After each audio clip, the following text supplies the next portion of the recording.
All right, so today we'll be talking about the Classroom Management book by Burke.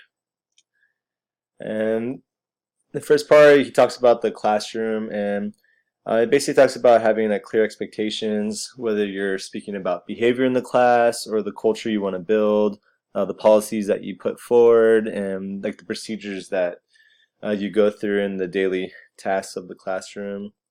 He also expresses, like throughout the book, about being consistent in all these aspects and the way that you treat your students and approach your instruction and enforcing like your rules and disciplining.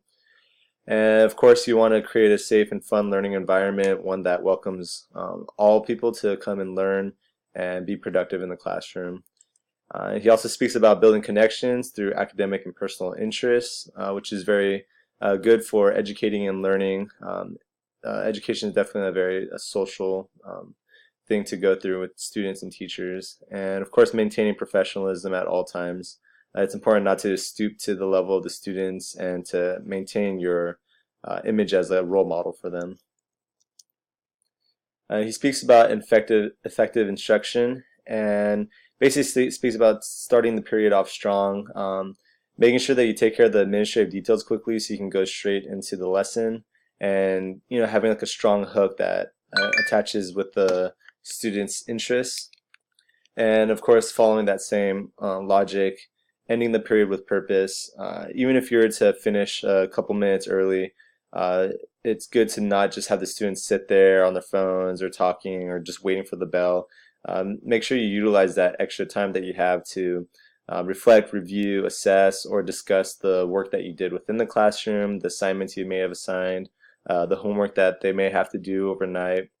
It's a good opportunity to provide clear instructions of these to clear any confusions that they may have, and also use that time to prepare the class for the next period. If you move desks around, or if you have a couple like worksheets and you get ready for the next period, and taking care of like the final details, allowing students opportunity to turn in late work, updating your attendance for any students that may have came in late, or signing permission slips for field trips that students may be going on to. In the Learning for All section, he talks about having meaningful topics, and the best way to do this is to connect it to the students' background knowledge and their personal experiences. Getting them interested in what you're teaching, and once again, just creating a learning environment that's suitable for all.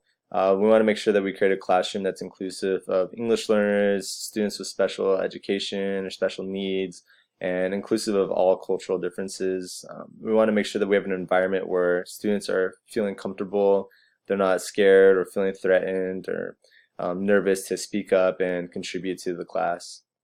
And of course, promote self-advocacy for the students, just making them responsible for their own actions, and provide allowances for time and environment, provide clear guidelines and expectations, and provide accommodations for student needs.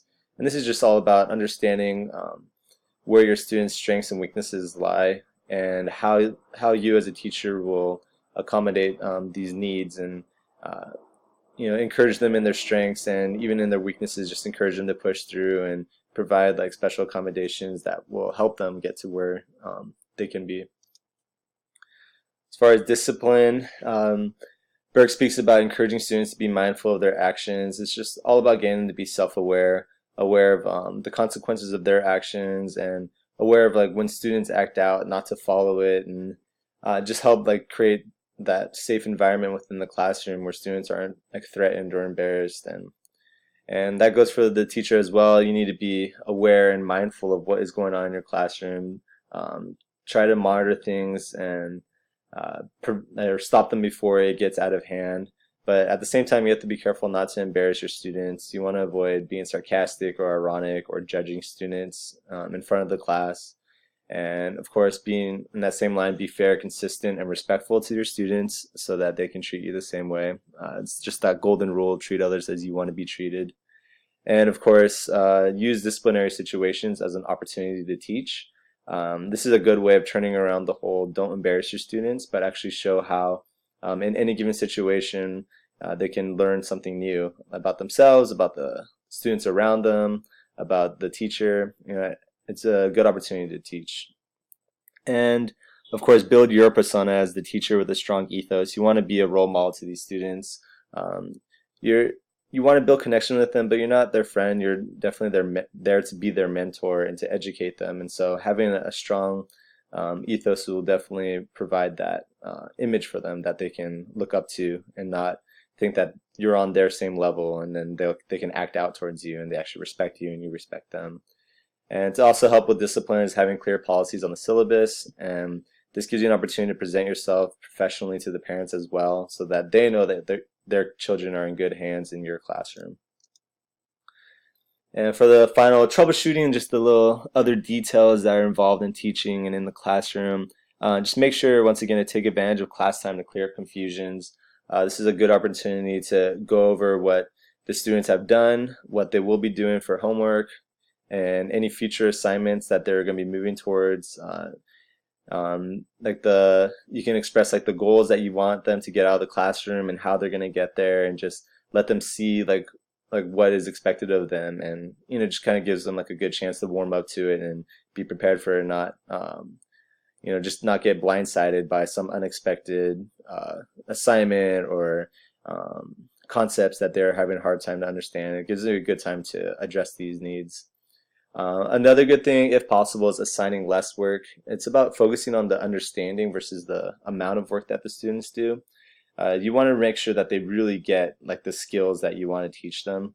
And sometimes just going through the same motions and repeatedly doing the same equations isn't going to be enough.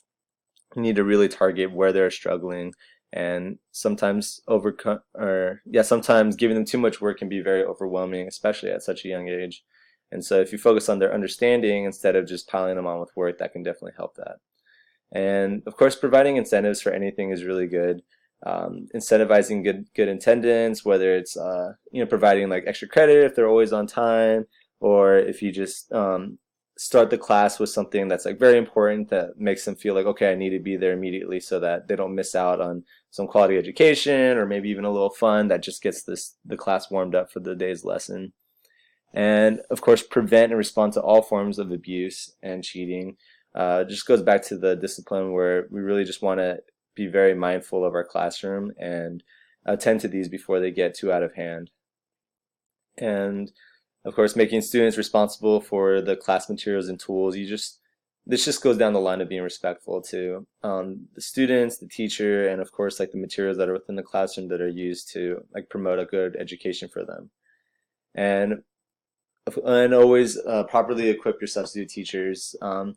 It helps to have like a side folder where you just have extra activities that are just there just in case if you're gone in an emergency. You just want to make sure that when your substitute teachers come in, it's not a day off for the students. It's still a good opportunity for them to have some quality education. And so properly equipping your substitute teachers with all the tools and materials and potential lesson plans, it will be a very good way to maintain an effective school day for your students. And that's it.